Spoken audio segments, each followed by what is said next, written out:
Welcome to MiConvert. In this tutorial, I will show you how to convert SLDPRT files to STP format, completely free and online. Open your browser and search for SLDPRT to STP MiConvert.com.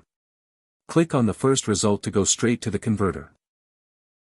You are now on the SLDPRT to STP converter page. The interface is clean and easy to use. Let's upload a file.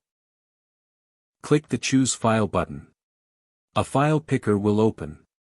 Select the SLDPRT file you want to convert, then click Open. Your file is loaded and ready. You can see the file name, size, and destination format. Click Convert now to start the conversion. The conversion is in progress. You can see the progress bar moving. This usually takes just a few seconds.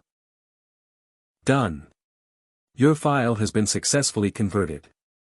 Click Download to save the STP file to your computer. That's it.